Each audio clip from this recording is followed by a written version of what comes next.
কাছে আছে, তথ্য আছে।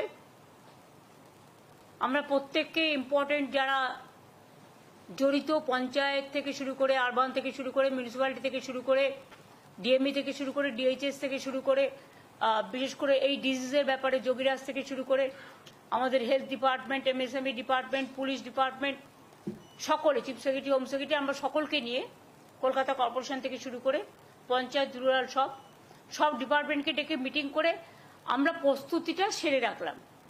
ফার্দার যদি হয়, আমরা আশা করছি ওই প্যান্ডামিক আর হবে না, কারণ WHO অলরেডি বলে দিয়েছে it is not pandemic, it is endemic, এরকম কিছু একটা শুনেছি। I may not be correct, please cross check. কিন্তু আমরা যেটা মনে করি যে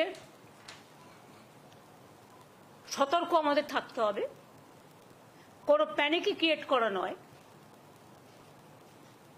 যদি বাই চান্স সেরকম কিছু হয়, আমাদের প্রস্তুতি তৈরি থাকবে, এটা নিয়ে ভয় পাওয়ার কোনো কারণ নেই। কিছু কিছু ক্ষেত্রে যাদের কোমরবিডিটিস আছে,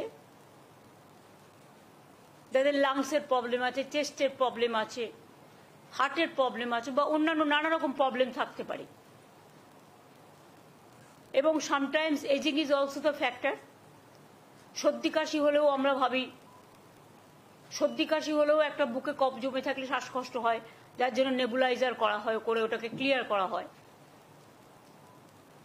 তারা ডাক্তার দেখান, ট্রিটমেন্ট করুন। সরকার আপনাদের সাথে সবসময় ছিল, আছে, থাকবে। চেষ্টা করুন সরকারি হাসপাতালে চিকিৎসা করার, তাহলে আপনাদের আননেসেসারিলি কোনো একটা অসুখের নামে বেশি টাকা খরচ হবে না। যার সত্যি প্রয়োজন তাকে যা যা দেওয়া দরকার সবকিছুই সরকারি হাসপাতালে আছে, এবং এখন অ্যান্টি কোভিডও ভ্যাকসিন বেরিয়ে গেছে, ভ্যাকসিন সবাই নিয়েছে। সুতরাং আমরা নিজেদের ইন্টারেস্টে নিজেরা মিটিংটা করলাম, যাতে ফার্দার যদি কখনো সেরকম পরিস্থিতি হয়, তখন আমরা যেন প্রস্তুতিটা রেখে দিতে পারি, যাতে কোনো অসুবিধে লোকের না হয়। কিন্তু এখনই আমরা এ ব্যাপারে কোনো সিদ্ধান্ত নিচ্ছি না, তার কারণ সেই